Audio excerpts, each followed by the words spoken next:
Well, I think we're live. Let me just check this out. Oh, better push that down a little bit. G'day, everyone. We're in pre-show at the moment. Let me just see if this comes up. I just want to check how dark I am. Looks pretty good, I think. Welcome, everyone. Back for the usual Friday show. Live Sony rumours, news, etc., etc. Looking forward to having another chat with you all today, seeing I'm on lockdown. It's particularly good to have something to do. I'm going to cross over to the chat in a minute and we can see what's happening with who's come in today. Looking forward to having a really good chat today. Don't know how long it's going to go again, but I will stick a timeline down below. We are in pre-show at the moment. So if you don't want to watch all of the pre-show and things like that, I will have a timeline down below later on so you can skip to the story that you're actually interested in. So let me just come over and see who's in here. Let me just go there. I might just put that a bit brighter. Ooh. Full control. Look at this. You ready? I'll just go down deep. This is mysterious. I'm doing this and I haven't even had a drink yet. Hang on, here we go. We'll start putting it up again. A bit mysterious. Ooh. I think I'm being affected by the coronavirus. I'm still waiting on my test results to come back. Perhaps I'm delirious. How does that look? I've got to try and get that perfect look. Aaron got it the other day. I'm just trying to play around with my look. So let's see who's here anyway. 95's here as well. G'day, mate. Gilbert saying, hope this just isn't an empty shell like the R5. The picture I put up there is just a mock-up, Gilbert, so it's not the real thing, but I want to have a discussion about that because it was an interesting story. Mark said, excuse me if I cough too, because that's the reason why I got tested. Gerald said, hi Gerald here, on time this time, got the notification. Ike's also here. Mark said, interesting enough, it shows the mode button missing. Yeah, it does actually. Andre said, hello. Anthony says, g'day bloke. Mark says, hi David. I think Kerry's bringing me a coffee, so it might stop me coughing a bit. Gilbert said, sorry to be sceptical, but Coronas are making hype over the... Canon. I said Coronas. I am. Canon's making hype over the EOS R5, showing us an empty shell before they've actually built the camera. Gilbert, though, there are reviews out now, though, if you look around, where people have actually used them. So I think that Canon are going to deliver on that one. Evans said, good evening, guys. Where's your Corona? It's too early. What is it? It's only 10 past. It's only 10 past 9. It's too early for me to have a Corona. Come in, Kerry. Yeah, thank you. You want to say hello? Just quickly? I don't even know where to go. Hi. Now, too early for Corona. Milo instead. Yep. So I'm having a Milo. It's a chocolate drink this morning. Daylight savings has changed it all around. So we're it's only 10 past 9 in the morning. So unless I start going a bit later, it's a bit early for Corona. Don't you think, Kerry? Or should I just do it? Slightly. Bye. She said goodbye. I think I need to be a bit brighter. So that's where my Corona is. Dana said hello. Nice shirt. Thank you so much. I bought this when I went to New York, actually. Gilbert saying, hi peeps. David said, hello Dave, hope all is well and safe and well. Well, I'll let you know in a few days when my test results are back. I develop this cough a couple of times a year, and the people that are following me will know that I get it, and it lasts for a couple of weeks, and it can get pretty bad sometimes, so I'm hoping it's just that, but I was a bit achy as well. So I thought I'd better go and have a Corona test, particularly because I've travelled back from overseas. But I am in lockdown for 14 days anyway. Dave said, g'day, first time I've made it at the very beginning. Well, welcome, Dave, at the beginning. Corona has a virus, I love it. Chris said, hello, David. Rainy day in Los Angeles, no Corona today. Miller Lite, love it. Greetings from Portland. Can't wait to get my hands on the R5, and I'm a Nikon shooter. That's how cool it is. I agree with you, Ike. I think it is going to be a great camera. I'm also going to talk about the R6 today as well, which also looks like it's going to be a pretty good camera too. But I agree, the R5, I think Canon have finally woken up, and I discussed that with Aaron the other day. I really do think that they've woken up now, and boy, are they now going to push the marketplace, that's for sure. Mark said 8 a.m.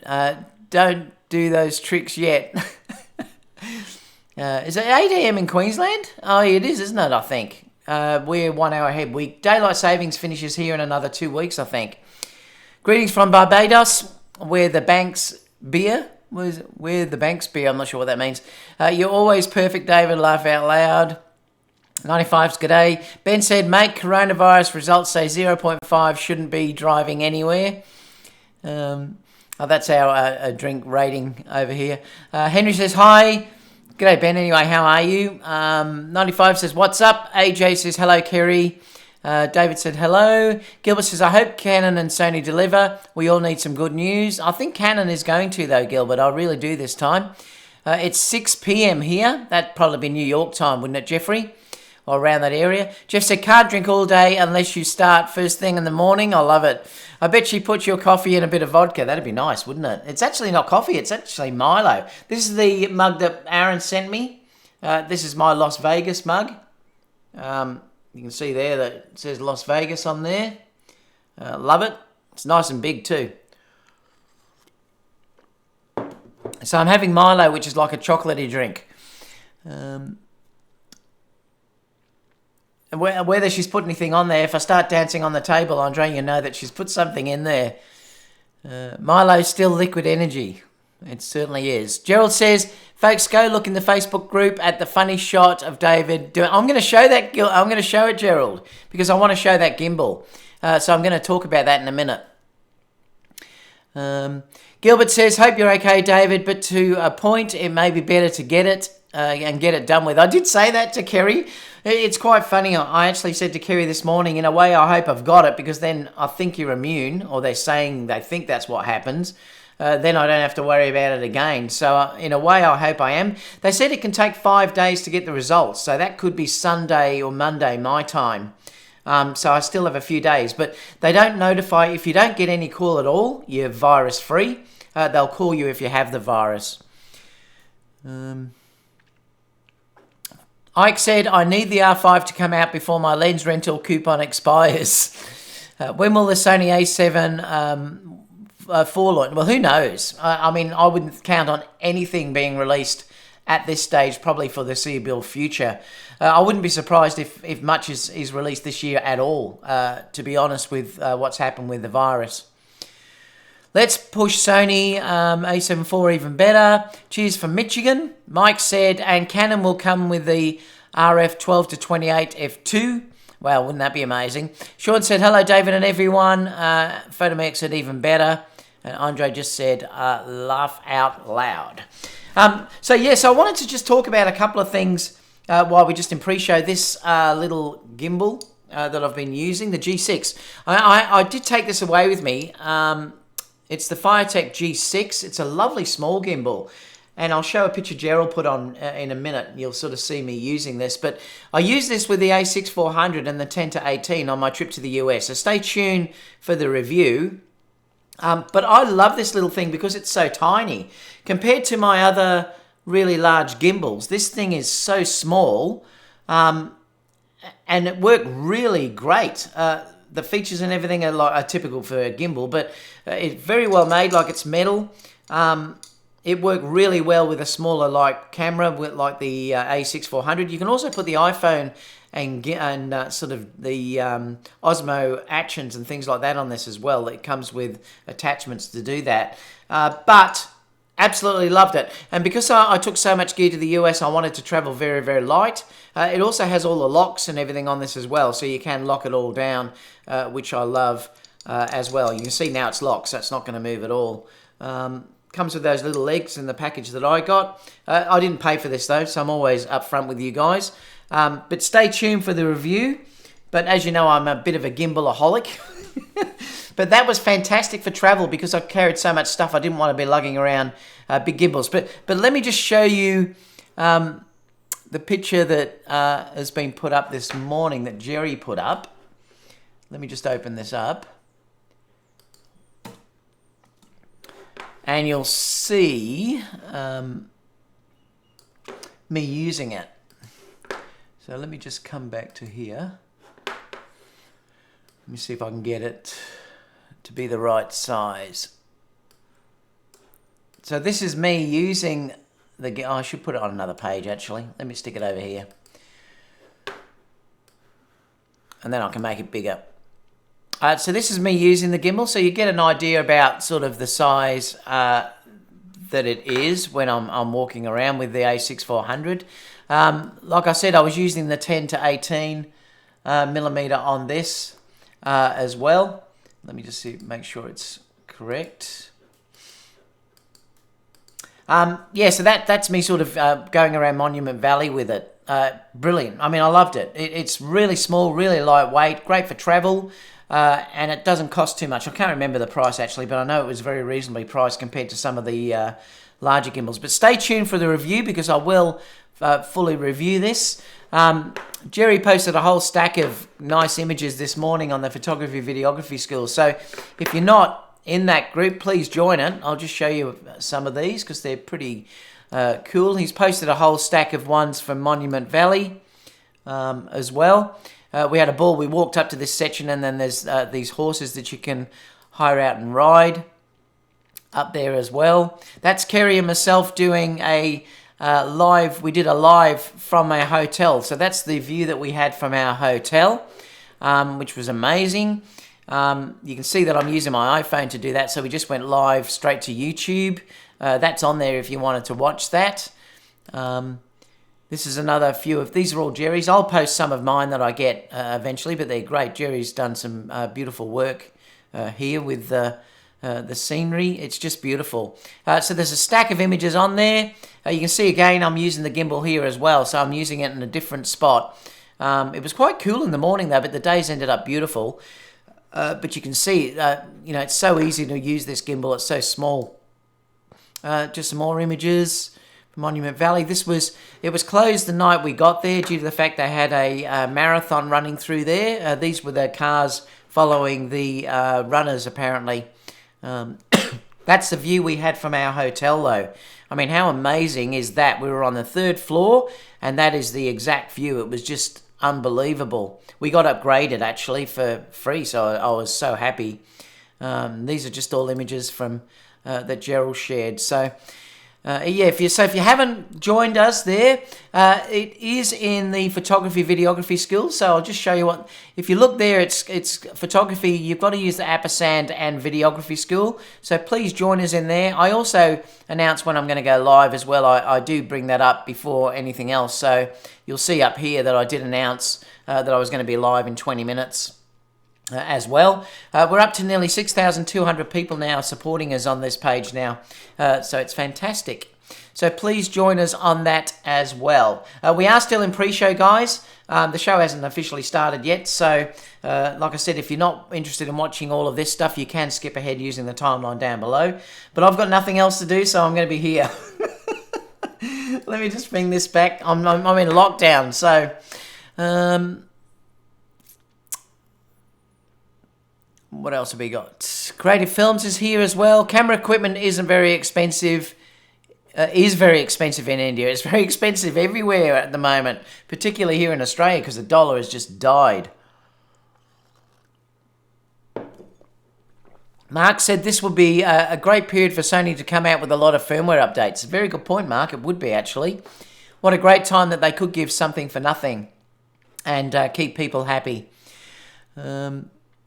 Mike said, looks good, that gimbal, but I don't have a small setup, but it looks good. I'll watch your review. Langston's here as well. G'day, Langston. Good evening from London. G'day, Kent. Hello, everyone. Hope everyone is handling informal and formal lockdown okay. Yeah, I'm getting a little bit bored, though. I want to go out for my coffee. which is killing me. So I'll just be glad when they officially give me the clear or say, you know, I've either got it or I haven't. But I certainly will be happy once I can get out the house again. But you've got to do the ethical thing. I mean, if you are in lockdown, you have to treat it seriously, because I don't want to give this to, you know, some elderly people or whatever, or anyone else. So you do have to treat it very seriously. Johnny said, a bit random, and maybe you have talked about this before, but do you think your background as a teacher helping you to being a great educational YouTuber? Yes, I do, Johnny. And look, Kerry always laughs about this. And I have always had that ability to be able to talk very easily. This is how I get on this show, and it ends up going for an hour and a half, 2 hours sometimes. I had a formal teaching background, and also lectured for 20 odd years as well in front of you know, big audiences in lecture theatres and things like that. So it does give me that ability to be able to talk to people like you. Without sort of anxiety or anything else. So yes, it does. And in fact, I used to do a lot of those things all the time, not digital, but I was talking in front of, you know, 100, 200 people a lot in the big audiences at RMIT and things like that. So yeah, I am used to it. So it definitely does help, yes. Langston said, must have been a good teacher. Oh, thank you, Langston. Some teachers, I swear, hated the job when I was growing up, and others I could feel the enthusiasm. Yeah, I love teaching. I hated the crap stuff, the paperwork and stuff that went with it, but the teaching side of it, I loved. I know, what a view. It was creative. I agree. The view was amazing.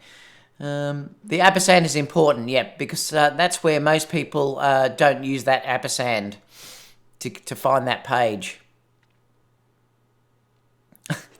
Langston said, I went live on Facebook to talk about nothing yesterday. I love it. I was so bored. I love it. Show them you and Kerry at Forest Point. Oh, yeah, where was that? I'll show Kerry anyway. Let me show you this one. I'll just show Kerry. You can see this one.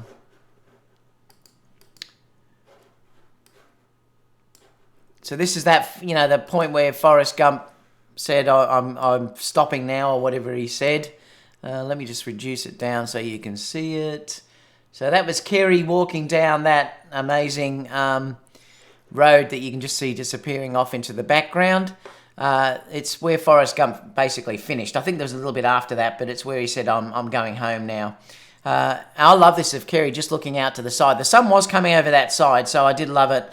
I told her to sort of look that way when she was walking to give that little bit of highlight on her face. It was all natural light, A7R4, 135mm Sony lens as well. But I adore this. And there's one of Kerry and myself as well that's on my page now that I've used as my page pick on Facebook too. But I love it, especially with that, you know, the monuments in the background there. It's just beautiful. Let me go here. John said, hi, Dave. Hope all is well. That's a beautiful shot, Gerald. Juicy said, hi, David. Torben says, hi, everyone. Photomix says, I'm bored. I might start doing product photography. What lenses did you use on the Firetech G6? All I took away, because I only got this just before I left. So all I took away, I wanted to make it as simple as possible. So all I used was the 10 to 18mm. That's the only thing that I used. But the footage that I've looked at looks beautiful. I wanted to be able to shoot very, very wide because we were shooting sort of these epic landscape sort of scenes. I wanted to make it look as wide and cinematic as I possibly could. So I wanted a fairly wide lens.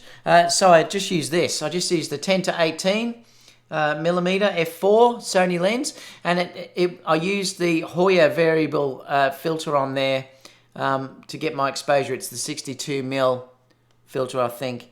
Yeah, it's the Hoya. This Hoya one's made in Japan. So I used that to adjust my exposure so I could double the shutter speed. So that's what I used the whole time. It worked really good. And what I like about it too, even with the filter on, if I click here, I'll show you. Even with the filter on with these, you've got enough room that you can stick your finger underneath here and you can turn around the variable ND. So that works really well.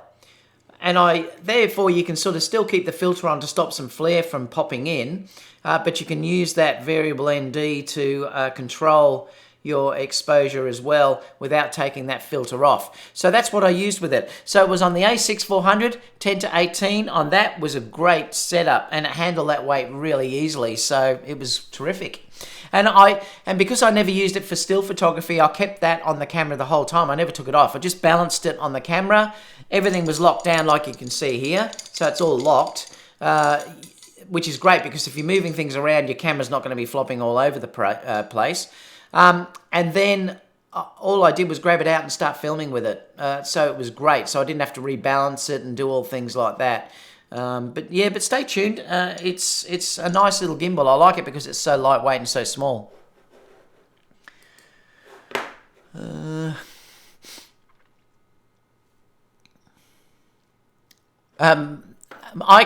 David said, I hope you stay safe and healthy. Thanks, Dave. Ike said, next YouTube video, my model is going to be curvy, bottle of wine. That's because you're doing the product photography. I love it. Did you hear any news on the Sony Alpha A4? No, not yet, and I wouldn't expect to hear much in the foreseeable future. I am going to talk about the A7000 because it's an interesting story I read. I've got this fly that's buzzing around on Sony Alpha rumors, so I'm going to discuss that as the first thing. Langston said, it's been raining in LA, so I can't even do yard work. I know, I can't believe how lucky we were with the weather when we were over in the US. Gerald says, gift of Gab helped keep me awake a lot over the 3,000 miles of driving trip, and he cautioned me when I was about to get in the vehicle in trouble. Gerald says, it's up near the top, be nice and show lovebirds together. Yeah, I've just closed that thing though down, Jerry. New window. Let me see if I can quickly find it. I'll show Kerry and myself together that Jerry took. Actually, I can show it on my image. I think I can show it there.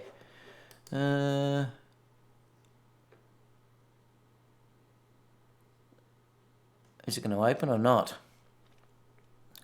Come on, Facebook. Oh, no. Let me go photography, videography school, and I'll see if I can bring it up. Where are we?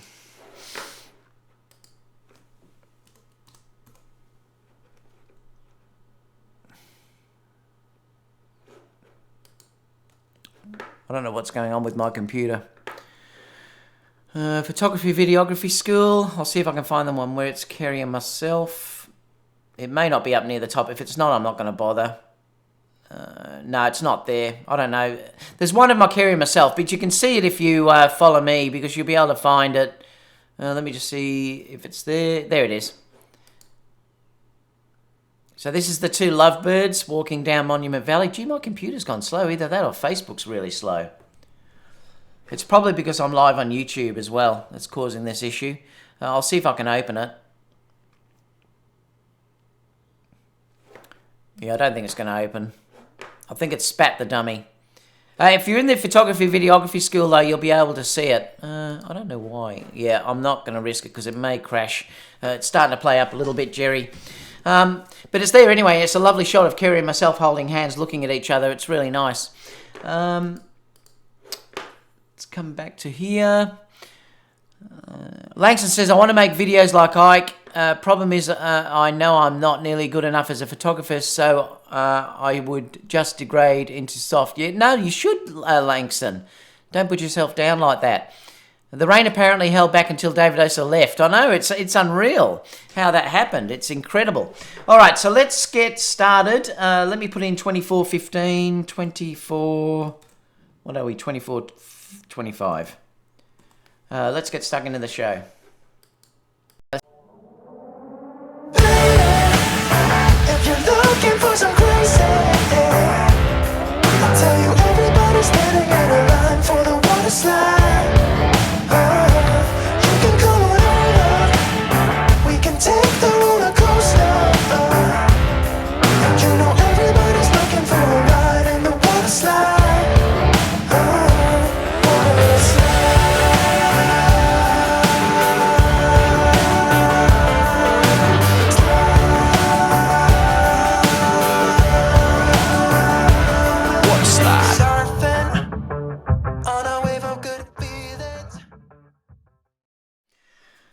Welcome everyone. If you haven't been watching the pre-show, we're all on lockdown. Well, I am. I still haven't heard about my coronavirus check yet. They told me it would be 5 days, up to 5 days. So I think that could be Monday before I still hear anything. Apparently, just to let everyone know, because people have been asking, if I don't hear anything after the 5 days, I'm fine. But they will ring me if I'm a confirmed case. I have got a bit of a cough and I've had a bit of a temperature and stuff, but I'm fine. I'm not feeling sick or anything like that, so I am fine. But it's great to be able to do something like this and chat with all of you that are on lockdown. The world is crazy at the moment. So it's great that we can still communicate and do everything like this safely, which is one of the best things about this whole thing with YouTube for me particularly.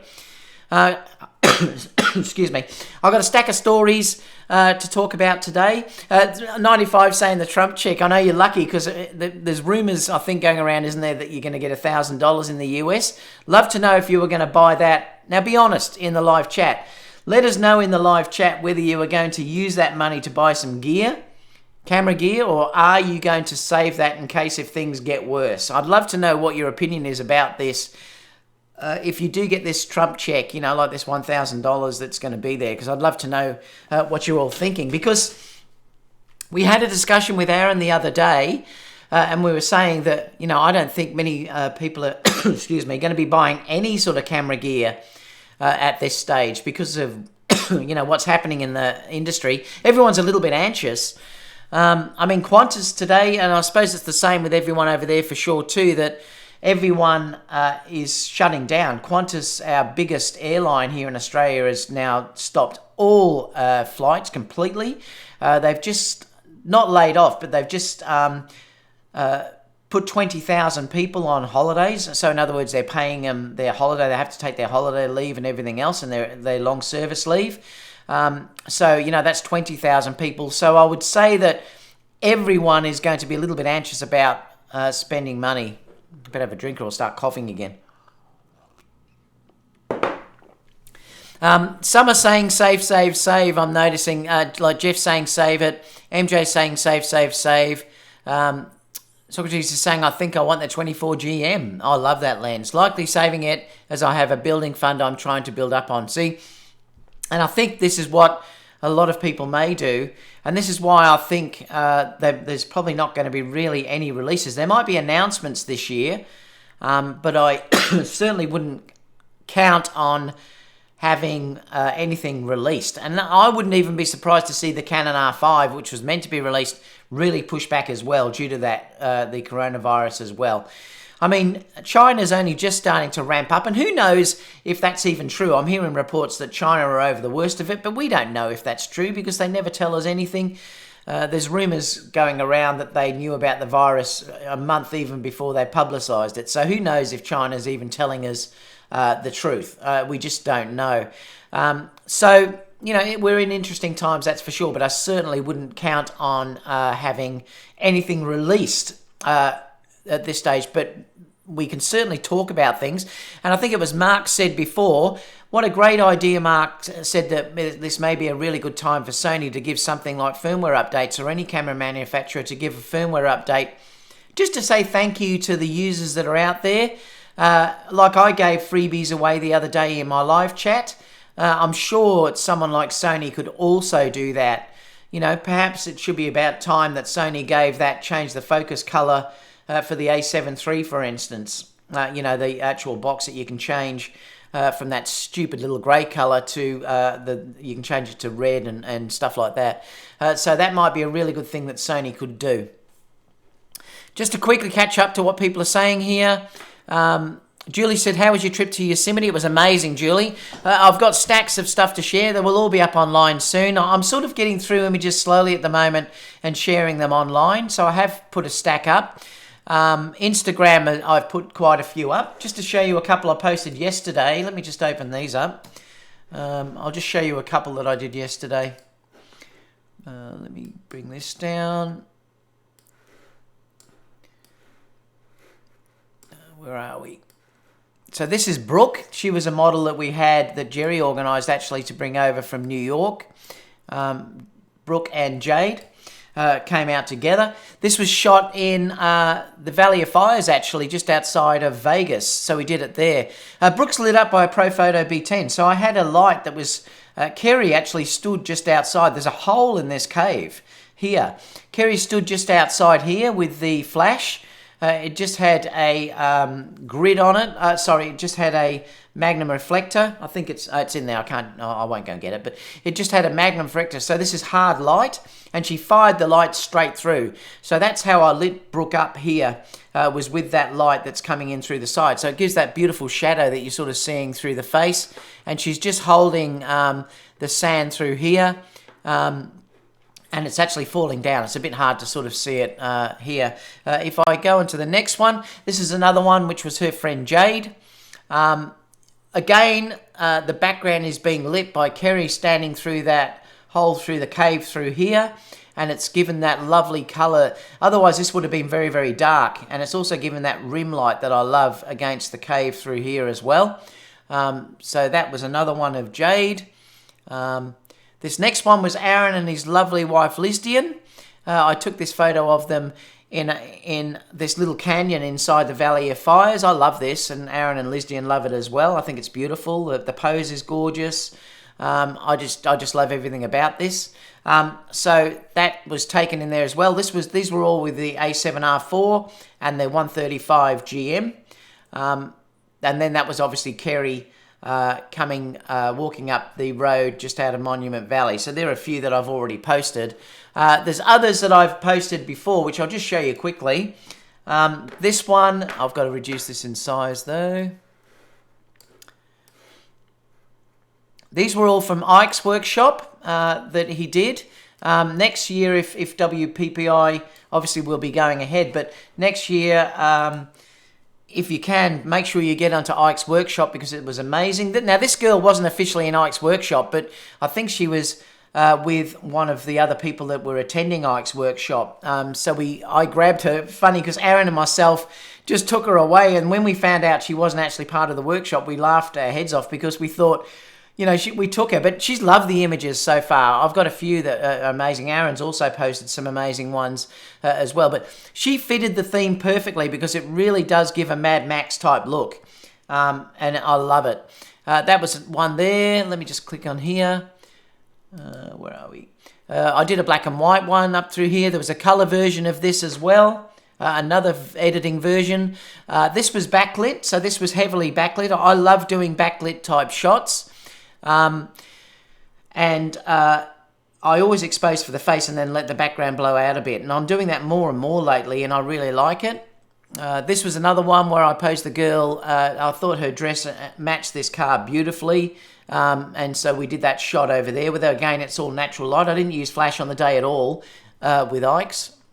I used some continuous light a little bit later on, though. That was another one as well, which I love as well, that I could set up some lighting and then I just fired away and shot. That was with the Sony A7R. I think that was the Sony A9. Yeah, that was the Sony A9, actually. This was taken with the 135. So some of these that was the A9 as well. That one was the A7R4. This is A9 and A9. So I was still using the A9 quite a lot. As well. So there's some things that show you some images that we got. Mark said, so what do you think about the A7R4 now? Really good, Mark. I'm going to review it soon. I'm going to talk about two things, about the usability side of it and the file size. For me, the file size is just too big. And I think Sony really should consider giving a low RAW version on the A7R4, because I just found, look, I usually shoot with the correct crop already in. I always try and shoot in camera as I want the image to appear. And that's just the way that I work. I like to see it without cropping it and everything else. Now, if you don't shoot that way, if you shoot, say, for instance, that you want to crop in, well, then it's a fantastic camera because it gives you that ability to have that resolution to, crop in and out or crop in substantially because there's so much resolution there. But the image quality is so good on all of these things. Like I said, if you look at this one, when I showed that a minute ago, This was shot with the A9. I mean, for what I do, in the type of work that I'm doing, which is just portrait work, that shot and that shot, these were both shot with the A9. I don't need the A7R4 for the type of work that I need. The files when I got home were just crazy because I shot with the A7R4 for most of the trip. And the file sizes that I had to put onto my hard drives was just crazy. So, look, I can understand that there's a need for it, but for the way that I shoot, I'm perfectly happy with something like what the A9 or the A7 III would give me. And I'm getting those sort of results with the A9 anyway. So, I mean, why would I need anything better than that? And like I said, I crop in camera using the lens, or I'll use my feet to walk to the correct cropping rather than, say, having to crop in camera. So, yes, look, I understand completely that depending on how you shoot, if you're a landscape shooter, the A7R4 is incredible because you get that amazing detail. I'm not really a landscape shooter, and I always say that to people, that I'm not a landscape shooter. So for me, personally, I think still that perfect file size is that 24 megapixel. But I am hoping that Sony bring out, say, an A7 IV that gives, say, a bump up there, around about 30, 32 megapixels would be nice as well. That gives you just that little bit of flexibility if you want to crop up. But yeah, so to answer your question, Mark, the A7R4 is amazing. Loved it. The body and everything, you can see there's clear improvements. It's just not for me due to that file size. I'd have a totally different thinking, though, if they brought in, say, the low-res RAW version. Because then you could shoot down lower. The other thing too is I have noticed there is definitely about a stop difference in noise. So if that matters to you, it is definitely cleaner in the A9 and the A7 III by about a stop. So that's interesting in itself. Now, is that a problem? No, because you can just use noise reduction software and things like that to reduce the noise down. But remember, there is always a penalty to do when you use noise reduction. You will lose a fraction of detail. So that's something else that you've got to consider as well. So I suppose you've just got to look at how you shoot. What you shoot, do you like to crop in? If you like to crop in, the A7R4 or the A7R III is amazing. If you don't crop in, you're like me and you usually crop correctly in camera, then the A9 or the A7 III is just all you need. Yeah. Sorry guys, I will get to the story. I'm blabbing on, I know, but I'm bored like everyone else today. So, what else have we got? Julie said, it looks like a scene out of Mad Max. I know it does. It was incredible. It was so like Mad Max. I loved it. I see what you did there, Langston said. I missed out on so many opportunities at the ghost town. Ike said, I know. The funny thing was you shot it, Ike. You organised it. And you probably missed out on a lot of the stuff because you were running around like crazy helping everyone else. Glad you got the Patreon up, sir. Thank you. I really appreciate my Patreon users, that's for sure. I noticed Ike has also done that now as well.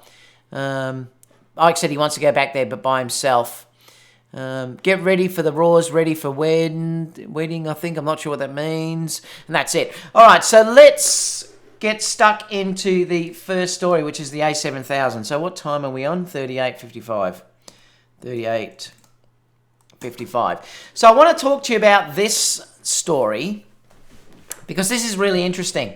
I saw this on Sony Alpha Rumors, and I thought, wow, it really is an interesting comment. Now, they're saying, who wrote this? I'm just trying to see if it says who did this. I don't think it does. If I can find it, I'll say, but I don't think it does. But what they're saying is they're making the case for the A7000. So this isn't Sony saying this. This was someone wrote this, or whether it was Sony Alpha Rumors or something. But it's an interesting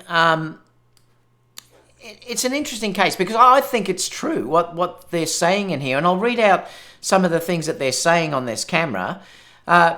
Because at the moment, if you look at it, let's not we say crap to each other if it's basically BS. Let's not crap to each other at the moment. Sony are definitely falling behind in a number of areas. they're definitely falling behind with APS-C. If you look at APS-C, Fuji are killing it at the moment. They really are killing it. You've got the Nikon. I think what Ike mentioned was the... I know he hasn't. What is it, the Z5? Is that APS-C? I can't remember. But on APS-C side, Fuji are absolutely killing it. The X-T4 really destroys basically the Sony A6000 series now. I'm not talking about stills. I'm talking about as a camera overall. I'm talking about a camera that will do amazing video and amazing stills and everything all together. A much bigger range of APS-C lenses. Now remember, you can use full frame lenses on the APS-C cameras on Sony. That's an advantage. But the people that are usually buying the A6000 series are usually spending less money, so they don't want to buy full frame lenses because they're very expensive. So that's something you have to consider. Whereas the Fuji have way more in the line of lenses that are available for their mount. So if you look at it overall, APS-C, now that Fuji have added IBIS into the camera, before that was one thing that Fuji really lacked. Now that they've added IBIS into the camera, they certainly are ahead, I believe, in what Sony have announced in their cameras for APS-C. If you look at full frame cameras, for stills, the Sony still are as good as anything that's out there, but in video side of things, Sony has fallen way behind, and I'm not talking, it's not even close at the moment. Sony are falling way behind what's out there. But APS-C, let's go through what they're saying here. He's saying, I'm laying out the case why Sony should make an A7000. So he's saying that they should put it into a body like the A7 series. And I don't know why Sony haven't done that, because it would make much more sense to put it in, I've only got my A9 here, but it would make much more sense to put it inside a body like the A7 series, not the new version, not the new series, but the older series, say. So there is still a step up going to the full frame cameras, but they could be using that bigger body, which would help with things like heat and other things like your dual card slots. So what they're saying is 5 reasons against a Sony APS-C camera purchase are, and they say this is what he's saying is why you wouldn't buy a Sony APS-C camera. Fuji makes much more usable APS-C cameras. Also, Nikon has shown with their Z50 that they can make a serious APS-C camera too. Okay, so that is their APS-C. Fuji offers a broader variety of APS-C cameras, including a proper high-end camera like the brand new X-T4. Sony has limited native APS-C lens ranges. Sony's argument that you can buy full-frame lenses is flawed because these lenses are bigger and more expensive, and that's the thing. But having said that, I like using APS-C cameras, but I very rarely buy APS-C lenses anymore. I usually buy the full-frame lenses and use them on the APS-C. That's the way that I work. But remember, the average user that's out there that will be probably buying an A6000 series camera will only be buying that usually because of cost. And then they're not going to be wanting to buy really expensive lenses. So it does make sense what he's saying here, that the APS-C lenses are cheaper and smaller and lighter. So that is it is a limiting factor. What else have we got here? 5 reasons for a Sony APS-C purchase. You absolutely need the best AF on the market. But beware, competition is really good too and is closing the gap soon. The X-T4 is pretty close. Those cameras now are pretty close to what Sony's doing. Canon now is very close. Nikon now is very close in autofocus. I think the days of really saying Sony are way ahead in the autofocus are really not true anymore. They're still a fraction better, but not much. You have already heavily invested in the FE lenses, and that's true. Like I said, that's why I use the full-frame lenses on the APS-C. You want to have the choice of eventually upgrade to a full frame. And this is one of the biggest things that I think Sony has going for it, is the fact that you can buy an A6000 series camera if you need to have one, but you can use the full-frame glass on there. So if you did want to eventually upgrade to full frame, you don't have to get rid of all of those lenses. Like if you've bought Fuji, you're stuck. So that's something that you've got to think about. And it is a problem if you want to move up. They're all, excuse me. They're also saying this is why Sony has to make the A7000. You have the tech and resources to make the A7000 at a relatively low cost. Use the A7 body style and a new 30 megapixel sensor like what we have in the XT4. The A7000 would justify the existence and further development of high quality lenses like recently announced 16 to 55 2.8. Why make such great glass without having a really great camera? Another reason is marketing. At the moment, Fuji is winning. Let me just move this up. The image race. It means they are perceived as innovative, flexible, and non-conservative. With the A7000, you can show anyone who is the king in the animal kingdom. For years, a relatively conservative approach. It's time for Sony to wow people again. Remember, it probably is a long time since Sony has wowed people, really. I think they haven't really wowed since the A7 III came out. I know there's been advancements, but there's nothing come out that has been wow, apart from when they released the A7 III. Some of you may not like me saying that, but I do definitely believe that's true. It's time for them really to innovate again. New gear. I know this year it will get a solid A7 IV and an expensive and long expected A7S III. I'm not sure now that's true because of the coronavirus. But why stop here, Sony, when you can kick the ass in a new A7000, a low entry A5 full frame, and other new gear we would all love to get. Now, I'd love to know what you guys think about this, but remember there's other things at play here as well that. The A7000, A6000 series or whatever has no decent, it's got reasonable video, but there's nothing decent there. The Fuji crushes it basically if you're talking about video, 4K 60, things like that. I think the ergonomics is much nicer on the Fuji. I mean, the ergonomics is nice, apart from Jerry said he didn't like using the shutter, but I've used it and I haven't really had a problem. Aaron also said that he didn't like using that shutter, but I haven't used it extensively or for long periods, so perhaps that's the issue. But I love the ergonomics, apart from, say, that shutter button, which I said I don't have a problem with, but others do. The ergonomics on the Fuji is amazing. The screen on the Fuji is amazing. You know, the touch screen, the way it all works is so much better than what we have with the Sony cameras. Before we had IBIS, now that's no longer the case because the XT4 has also IBIS. So let me know what you think, and I'd love to know what you think in the comments down below if you're not live here at the moment. Guys, too, there's 120 watching. I'd love it if you could give me a thumbs up. It does help my channel, so please, if you can, give me a thumbs up. I would appreciate it. So let's see what people are saying anyway, because I'm really curious to know.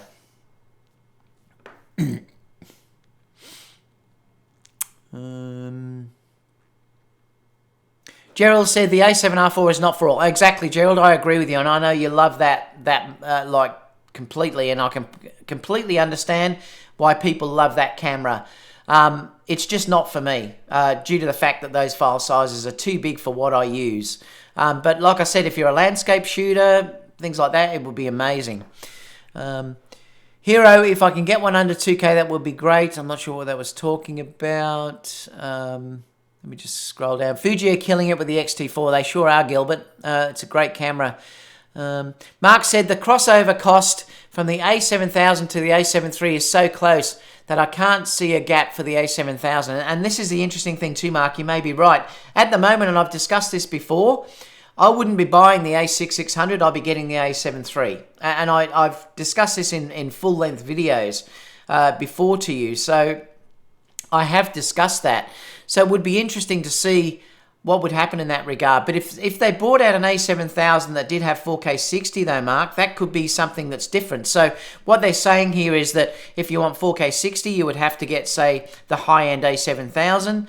Otherwise, you're going to have to move up to full frame for better stills, and then if you want to get 4K 60, you might have to get the A7 III, which will be a big difference in price. So that could be one way they could price an A7000 in on this, is to add something like 4K 60 into that camera. Mark said, Ripley said the A7 6000 is overpriced. Alexa said, but Sony said it's so easy. Jim said, "G'day Jim, I completed photos for Jean and Glenda. Thanks again for arranging those amazing shots. Massive logistics." Langston's saying he's looking over at his Blackmagic camera. Jason said, "Too bad Fuji's video still ISO steps and not all the lenses can smoothly autofocus. Panasonic doesn't even know what autofocus even is. Canon 1DX bodies aren't ideal for video." Yeah, but I think the new Canons are going to be great for video though, Jason. So that is going to be interesting. I know some Fuji lenses aren't good in video autofocus, but some are amazing. So don't believe they're all not good. Some are. Photomix said, "Nikon uses Sony sensors, so I still blame Sony. I love it." Yes, it was a learning experience for sure. The other thing on autofocus, you still can't. I still don't believe you can beat Sony for video autofocus, though. I do definitely believe that Sony still has the best video autofocus that's out there. Until we see what the R5 and R6 can do, the video autofocus on the Sony side of things is better. Look, it's not hugely better now, but it is better than what it was, better than the other systems that are out there. The other systems, though, are very, very usable now, so don't believe that they're not, unlike Panasonic, which is still flawed. Photomix says, "Put any of those cameras in the hands of a capable creator and they will get the job done." Yep, exactly. Langston says, "I'm having no problems with manual focus on my Blackmagic." And that's the thing, videographers will still be using manual focus because they need that repeatability. So that's something else that you can consider as well. You know, if you're a videographer, a full-on videographer, more than likely you may use autofocus.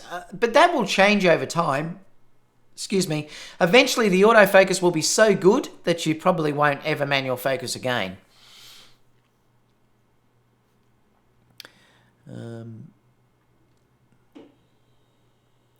Where were we? Just jumped down. I hate it when it does that.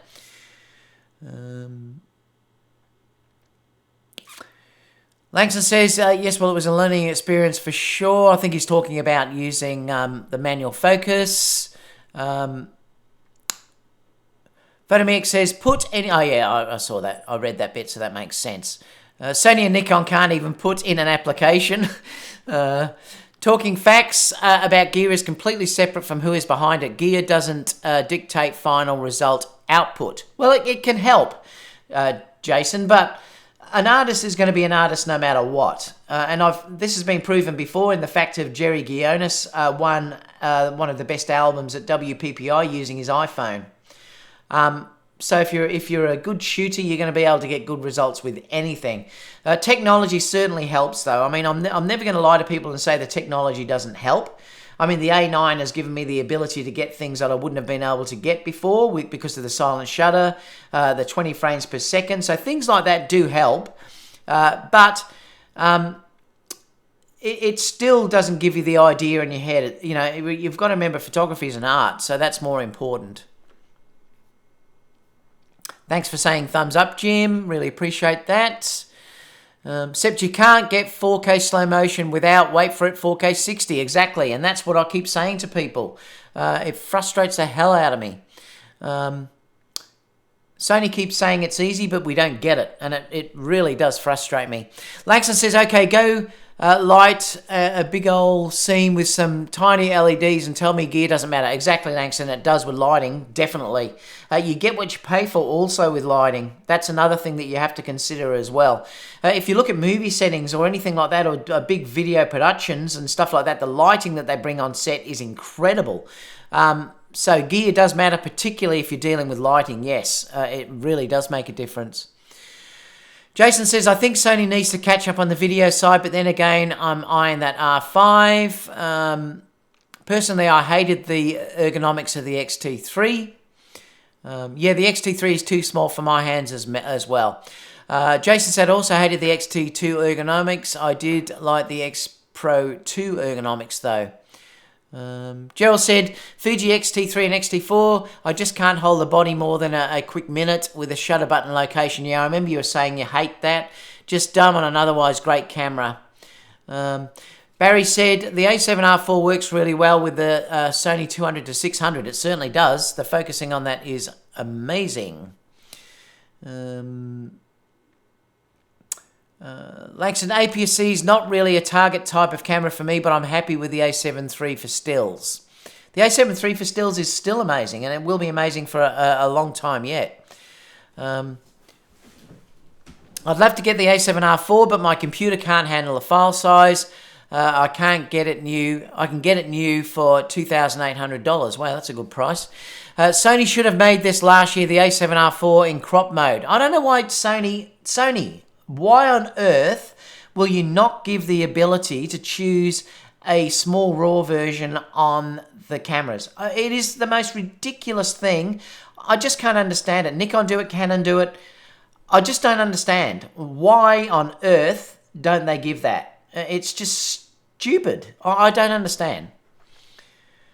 I mean, I know you can use crop mode, but see, the thing is too, and this is what some people are saying in the comments, that yes, you can use crop mode. Yes, you can, but then you're using an APS-C camera.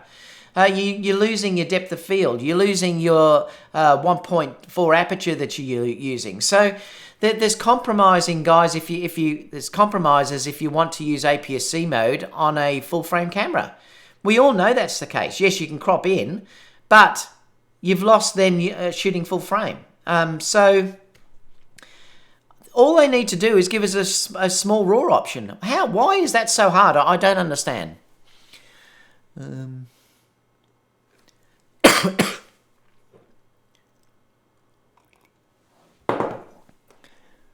Ripley said that Sony should have made this year the A7 IV crop mode. It is not the best. Give us the A7000 with a stacked sensor and slightly bigger body, faster cards.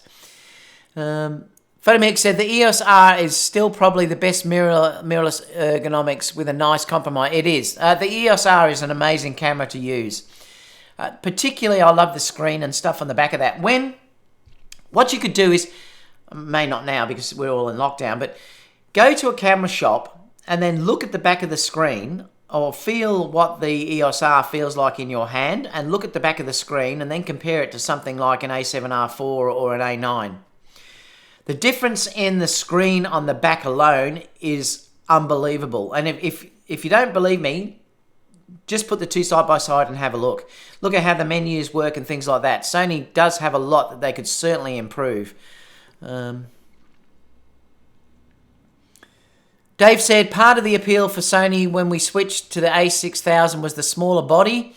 It would be a shame for them to abandon that. Yeah, I know. I can understand what you're saying, Dave. Ripley loved the body of the A7R4. The A7R4 is an amazing body. Initially, when I picked it up, I felt like it was a bit big for me. But remember, I'm only a little shorty, so I love the A9 body size. But the buttons and everything else, the weather sealing, everything is so much better in the A7R4. It is leagues better than using what an A9 is or an A7 III. So they have done amazing work with the A9 II and the A7R4 in the body. Yep, and I fully agree with that. The ergonomics are much better. But boy, could they do with fixing that screen up and doing a decent touch screen.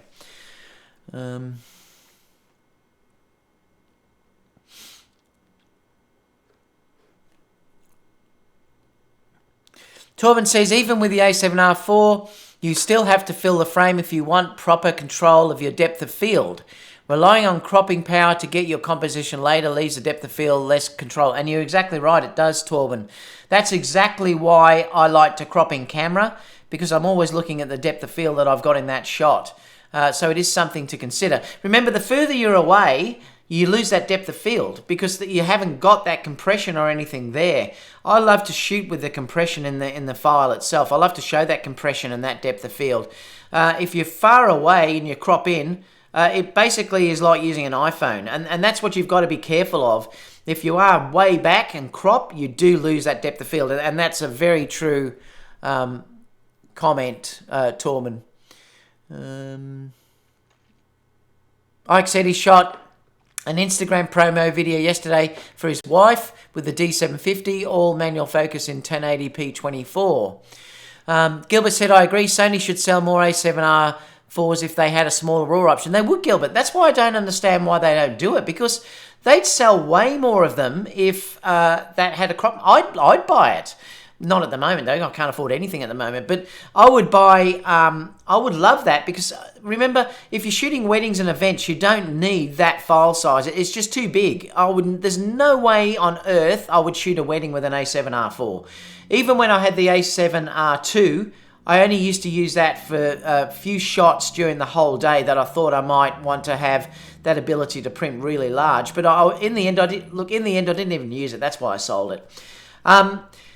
So if they had the option to, say, shoot an S RAW that was, say, a 30 megapixel file size or something, that would be brilliant, because you could use it in a wedding, and then you could switch over if you needed that higher megapixel, or if you needed to do high-end retouching, or if you needed to do a landscape shot, you could switch over to the full resolution. And that's something that is sorely missed in the A7R4.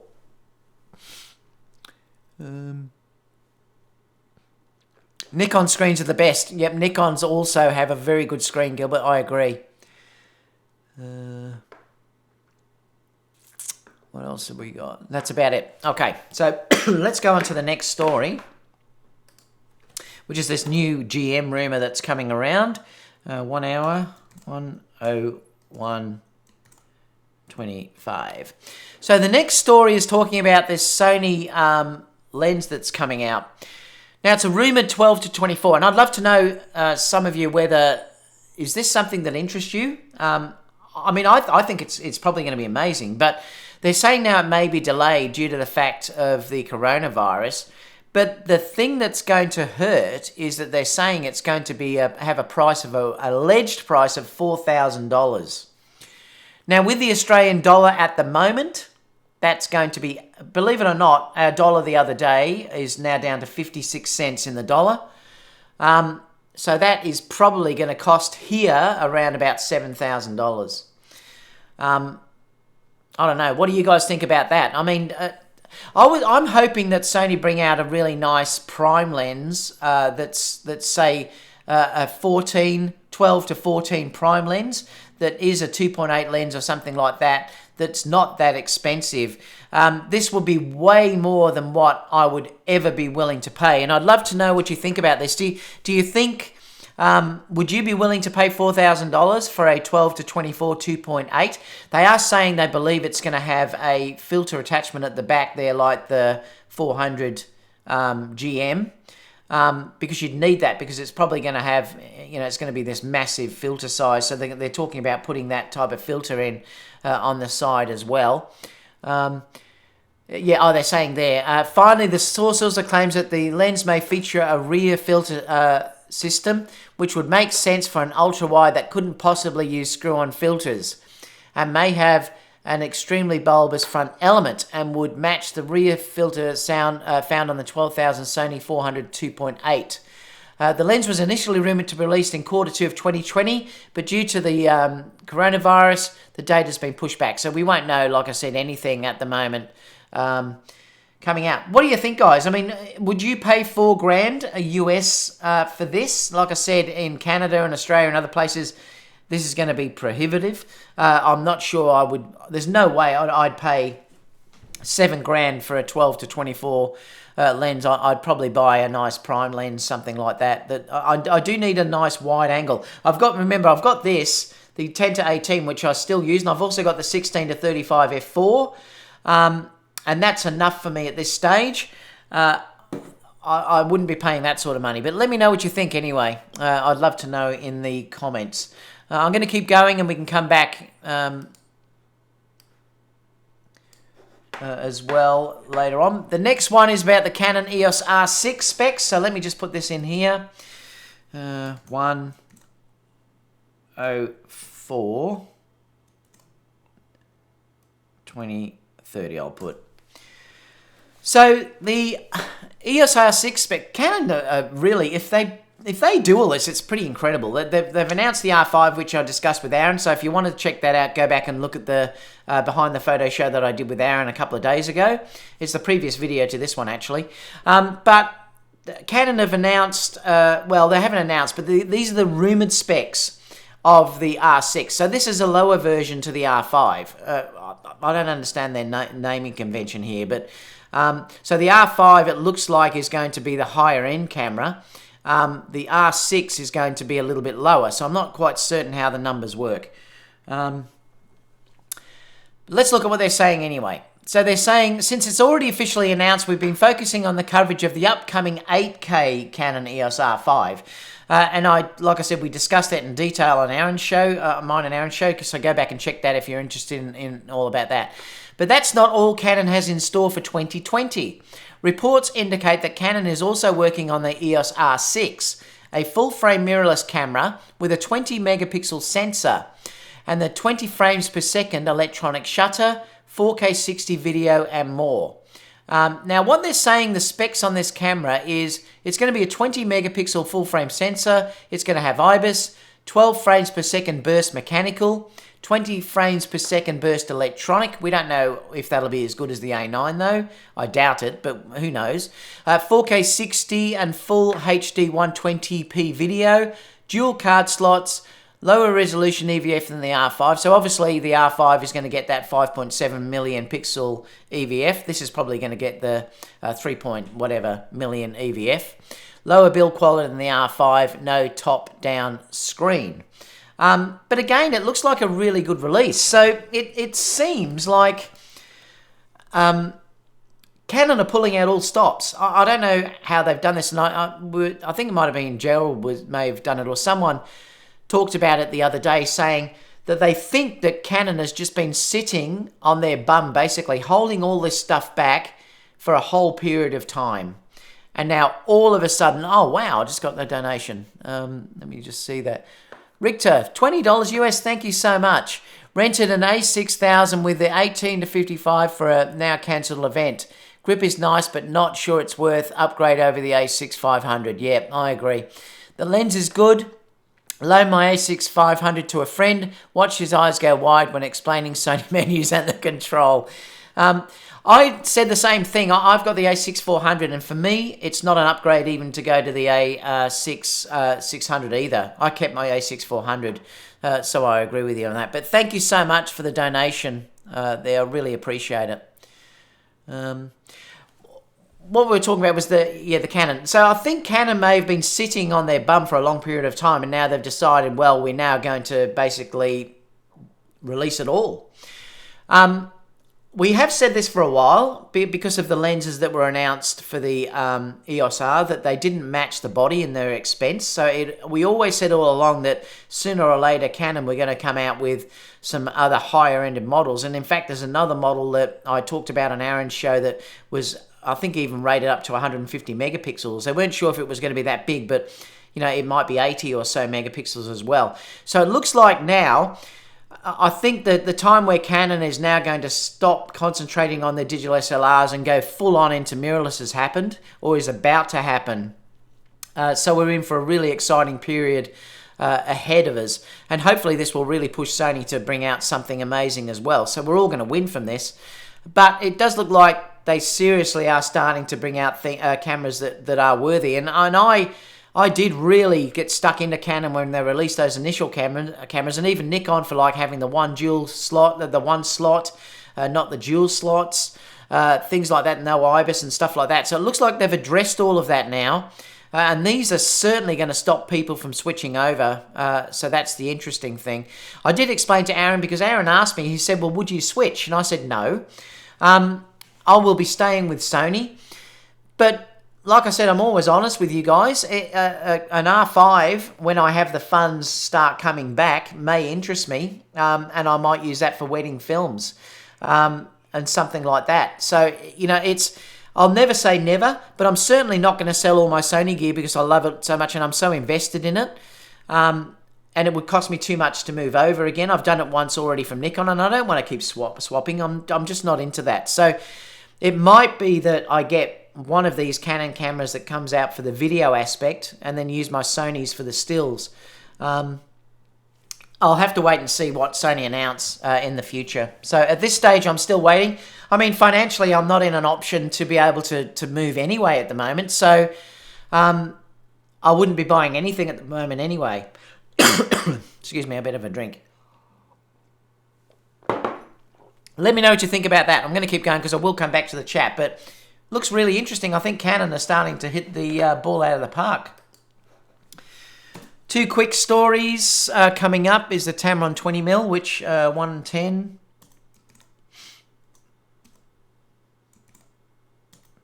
Now, this story was in Sony Alpha Rumors, but it's only a real quick one. I just want to show you. There is a video that you can look at about the Tamron 20mm. I took it away with me to the US, so stay tuned for a review of it. And I have to say I'm really impressed with this little lens. For the price, it is a really good little lens, as long as you don't mind the autofocus noise, because it does make a noise. It doesn't affect the actual focus. The resolution and everything looks great. I'm really happy with how the lens performed. It's tiny, it's a great gimbal lens, and it's very, very affordable. So if you did want to think about getting that, I can now say to you that I think it is a very worthwhile investment for the price. And they even said that here. This was on DP Review, I think. They said it's versatility at a very good price. And it's a really good lens for the price, as long as you're not doing video with a on-camera microphone, because it will pick up that noise that you're actually getting from there. To continue on with this, there's also some patents that Tamron have released, or they've found, that are coming up with new FE lens variations. Look, I do believe it's only a matter of time before we get some really wide-angle Tamron lenses. Someone just gave another donation too. I'll just check what that is. Socrates gave US $5. Thank you so much for that, and didn't even ask a question. Really appreciate that, mate. Does make a difference to me, believe me. So Tamron have released these lenses at the moment, the FE lenses, and they've got a list here about what people would like, you know, and they're saying what zooms would you consider to buy. And it's interesting that they've got the 24-70. I don't think there'd be a hurry for that, seeing they've got the 28-75 that's out there. 28 to 100 f4, 28 to 130. There's another one, the 28 to 200, or a bigger lens. The 28 to 250, also a larger lens. Let me just click on one and just see what the votes are coming up as. If it'll load. No, it's not loading. But like I've said before, I think Tamron and Sigma are clearly going to start really pushing the mirrorless side of things for Sony. Definitely. You're going to find there's going to be way more lenses from Sigma announced, and there's also going to be way more lenses from Tamron announced. I can't wait to get the 70 to 180. I'm dying to get that. As soon as that comes into Australia, I'll get one that I can review for you guys. So that's going to be really exciting. I can't wait for that. And I'll keep asking Tamron Australia when they're going to get it, and they just don't know at this stage. And with the virus, who knows, it may even be all pushed back a little bit. That's not loading that, so I'm just going to keep skipping on. But exciting times for Sony users particularly, because, boy, you know, what are we going to get from Tamron and Sigma in the coming days? It's going to be so exciting. If you look at Sigma, the 35 1.2 lens is just unbelievable. When I use the Tamron, if you haven't seen that, scroll back and you'll be able to find when I used the Tamron 35 1.4 on a Nikon. I used it on a Nikon camera recently. That was the sharpest 35 I'd ever used. The Sigma, I'd love to do a comparison between the Sigma 35 1.2 and also the Sigma 35 1.4, I think, isn't it? Or 1.2, I can't remember, I've gone blank. But I'd love to try that against the Tamron as well, because the Tamron was the sharpest 35 I'd ever used. So I know when I was in the US and Michael and a few others were shooting with the Sigma 35, it was brilliant. Unbelievable results on that lens. Last story, before we open up Q&A for a little bit. 14, 20. It was announced this morning, I believe, or just recently, that Photokina has also been announced as well. It's now going to return in 2022. So it's like everything else. Everything has just been cancelled out there. I wouldn't expect much to happen this year at all. I still can't believe the Olympics, they're still saying, is going to go ahead. I just don't understand that thinking. I think it's crazy. I think they already should have said that it was going to be cancelled. So that was the last in the news story. Let me bring up... How lucky were we, by the way, that we got to WPPI? I can't believe I got to that because, you know, a couple of weeks later it would have been cancelled. 1, 15, 10. So let's have a little bit of Q&A before we finish.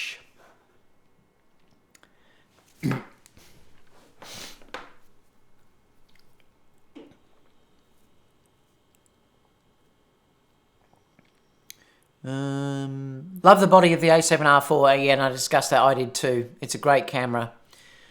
I wish they would announce the R5 already, even if the ship date is further out. Until you can program rack focus, I don't think manual focus is going anywhere yet.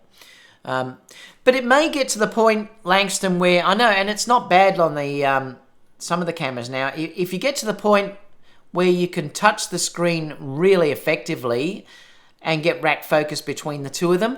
The problem is the fly-by-wire. It causes issues. If they can overcome that and you can really rack between by touching, that would solve some of the problems, but yeah.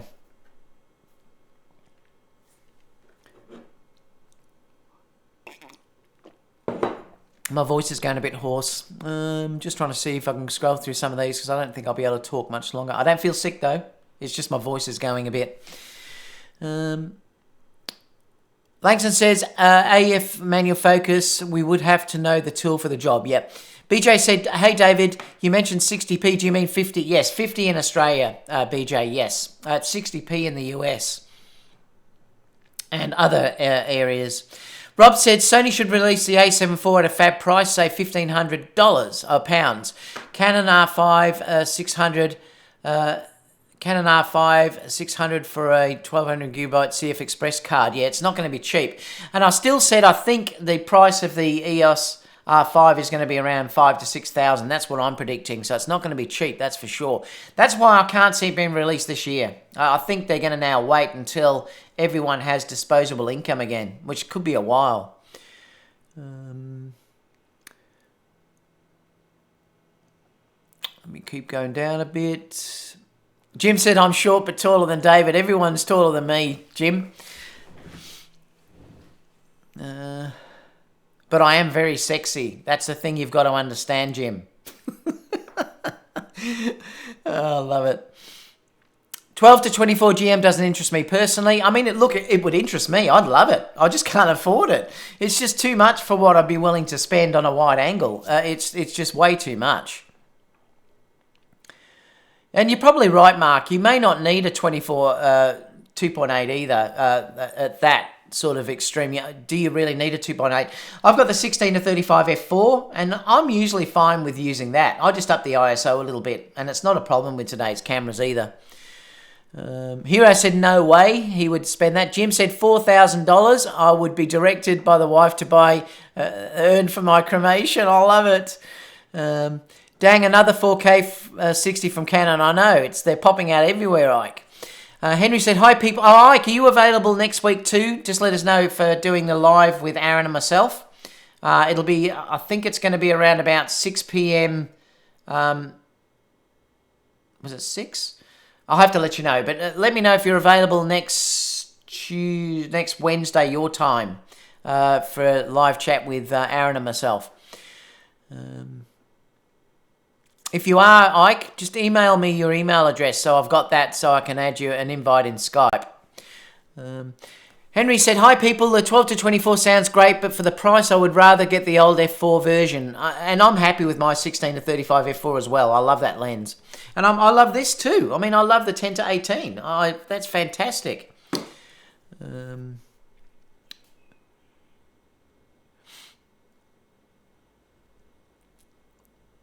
Mark said, Gilbert said that all camera manufacturers should drop their prices. Don't they realise that we are all out of work now? Well, no one's going to be able to afford anything, that's for sure, Gilbert. Mark said the 12 to 24 would be way too heavy for gimbal work and a waste for landscape. Yeah, you may be right, Mark. Jim said Canon EOS R6 specs. Oh, that's the story I put up there, yep. Tammy, 17 to 28 or the 20, I'd get the 17 to 28. Definitely over those two. Definitely. The 17 to 28 is much, much better than the 20. You've got the 17mm. It's also very quiet. So the focus... Look, they both focus pretty well, but the 20 has that noise. But if you haven't got the money, the 20 is fine. If you've got the money, I'd get the 17 to 28. Stay tuned for the review of that too. I'll have that up as well. Why 20 megapixels? No idea, Ike. I'm not sure where that came from. Lee said, photographers used to be better than the gear. Not so much today. Interesting. 95 said 35mm, 1.2. Yeah, it's 1.2. I thought it was. Sensor from the 1DX? Could be. Sports 20 megapixel is plenty. I agree. Gilbert says, Canon have named them like their digital SLRs. 5D is their flagship, pro camera. Okay, that makes sense now.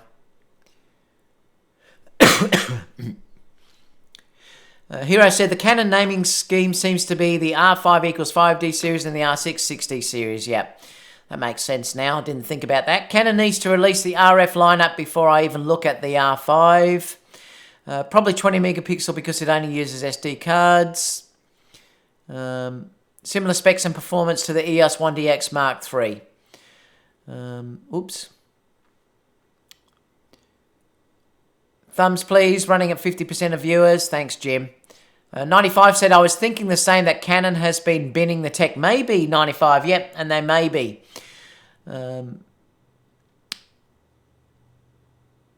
Phil said, whilst I'm not as cool as David, I've just made a lengthy video just then for everyone to check out about my take on the perfect camera from a videographer's perspective on my channel. Just share it in the comment, Phil.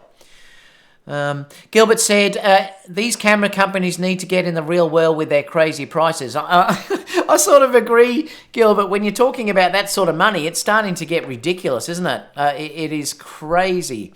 Gerald said, the Sigma 24 70 to 70 2.8 is stunning. You have seen my shots from my trip. Yep.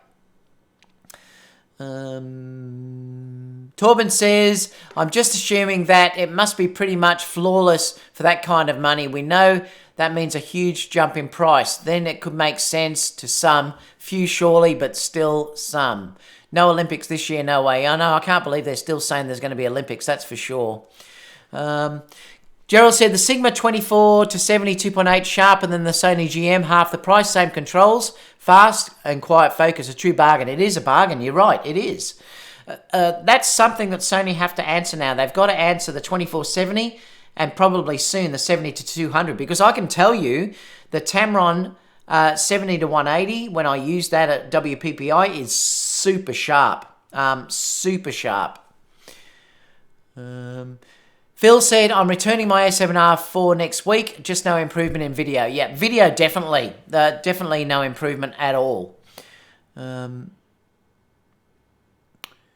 Lee said, no Sigma RF lenses, I'm out of the Canon R series.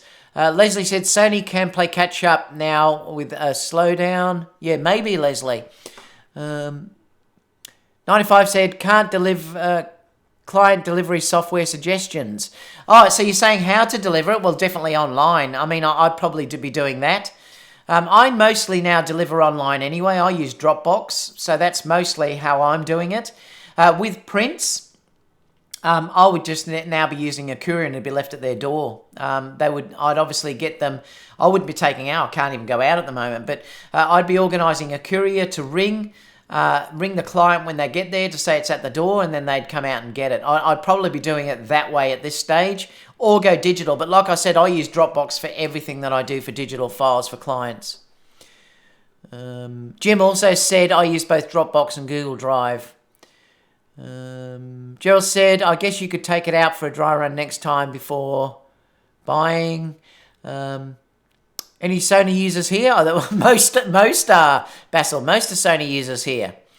Was that a corona cough? I am being tested for it, believe it or not. It could be.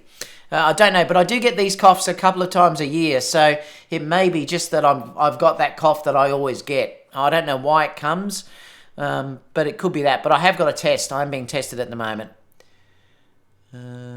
Any improvements on the digital noise platform? Fuji X-Trend noise is more like film than Sony. Don't know at this stage. We'll have to wait and see how the XT4 is particularly. But I don't mind the noise on any of the cameras now, to be completely honest. I'm not worried about any of them in the noise perspective. Dana says, every time you cough, I get nervous. It can't come through. I love it. Lee said, hit the like button. Appreciate you, David, for the live. Thanks so much, Lee. Jim, I was looking at PicTime, Pixel Set, and Shootproof. Not familiar with that. Let me know what you choose. Torben says, Tamron 70-180. Yep, that's going to be a great lens, trust me. And what you think. Basil said, I use Amazon Drive these days. Okay, cool.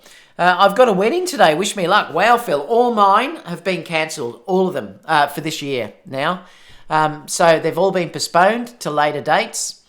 So now I'm just in limbo. I have had my dance shoots cancelled yesterday. So I've lost those as well now. So it's fun times ahead. So it's just the way it is. Now, they're all been postponed. No one's actually cancelled them. I shouldn't say cancelled. They've all postponed. So they've now all been pushed to later dates later in the year. It's going to be an interesting time for us later on this year, though, because if things do sort of clear up in 3 to 4 months, I think it's going to be 6 months, really. But if things do then clear up after that amount of time, there's going to be a mass amount of weddings all of a sudden. And that's why I said with Aaron the other day, as photographers, we've all got to help one another. If you are booked on that day, please pass it on to another photographer that you trust and work together to share work around, and therefore we can ease the burden on all of us. And just remember that later on this year when things do start to pick up. Don't be an a-hole and try to keep all the work for yourself. I understand if you're free, yes, take it. But if you're not, please think of someone else. Instead of trying to get that date pushed to another time, think of another photographer that you could pass that work on to. I certainly will be doing that to a number of photographers that are out there, like I always share with Ben here locally, for instance. So just think about that in the coming days for portrait shoots and stuff like that. There's work for all of us, but we're certainly going to have to share it later on, I believe. Lee says, I don't get the 70-180. I'm really excited about it, Lee. I love that. Look, I'm not worried about losing the 20 mil at the end.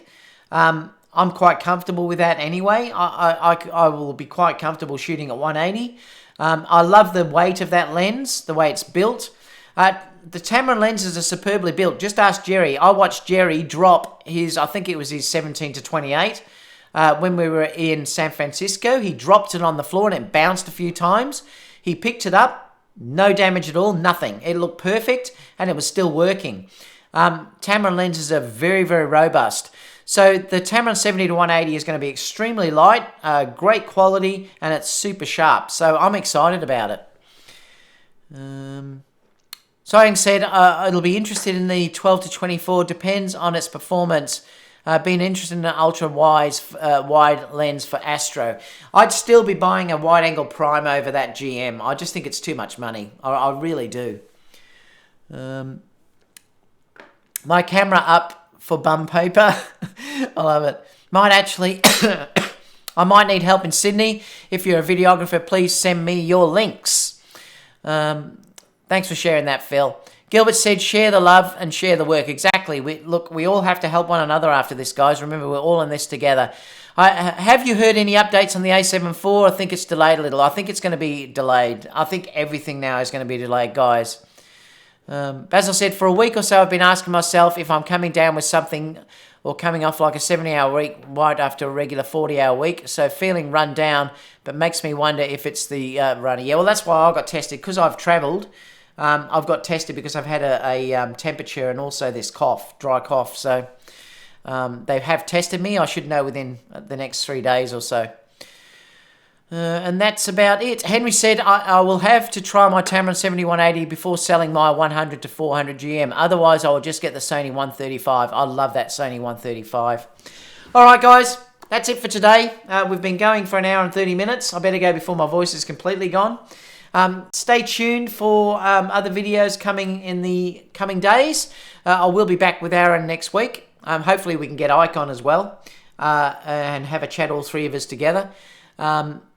Gerald said that Tamron dropped on the street, bounced. I picked it up and it worked fine, no damage at all, not even a scratch. Very tough. And see, and that's exactly what Jared is saying here. Even though the Tamron lenses, I haven't got it here. I've got the G Master on this one. Even though the Tamron lenses are plastic, they are tough as. Trust me, they are amazing quality, really robust. And that's about all, guys. So apart from that, I'll see you all in the upcoming videos in the coming days. Have a great weekend.